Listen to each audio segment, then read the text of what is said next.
Now, I thought When We First Met is surprisingly good. I don't think the critics are giving it enough credit. The premise, it's very derivative, but it's still a fun premise. So it's a mix of Groundhog Day, where we see the same meet cute between these characters over and over and over again with subtle differences each time, and then a mix of that and the butterfly effect, where these subtle differences that seem pretty inconsequential, fast forward 3 years and they have massive consequences. And I won't spoil it, but one of these futures involves frosted tips. And the Meet Cute, which is a Halloween party, they actually do a lot of effort into creating some really fun, interesting costumes. And we see a bunch of different ones. My favorite, a guy's the American Dream. And it's basically just wearing a onesie that's an American flag onesie, and also one of those sleep masks, which is with an American flag on. I've never seen that before. And it does get into this whole idea of fate and destiny and who we're meant to end up with, and how if you feel like if you could just get things right, and if you just get the perfect mix of factors, you can end up with your perfect future. But when you try, no matter what you do, as soon as you fix one thing, then suddenly there's a trade-off and something else is a problem. So no matter how hard you try, you just can't create this perfect future for yourself that you imagine it. You just have to be open to whatever comes, and eventually you'll realize that was the right future all along. Now, if you go into this expecting a rom-com, you might be slightly disappointed. I think it's much more of a straight-up comedy. There's not that many really romantically charged scenes.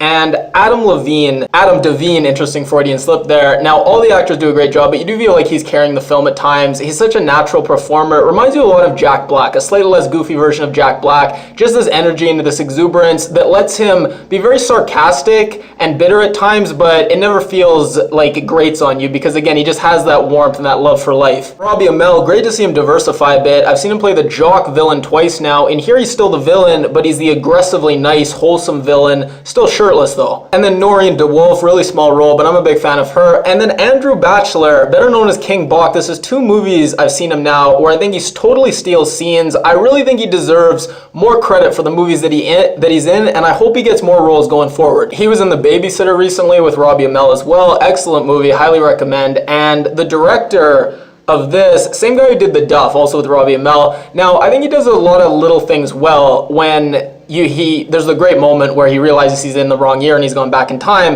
And how they do it, he looks at a newspaper and the headline they choose is "Defiant Ebola Nurse Goes for a Bike Ride." I just thought it was very funny that they chose that to be the headline. And then also when he's getting friend zoned and they show the montage of the mushroom cloud and the Pagliacci opera, it's so over the top, but I thought it worked. Now I'm going to say one more thing at the end that's going to spoil it, but first, just overall bottom line on this movie.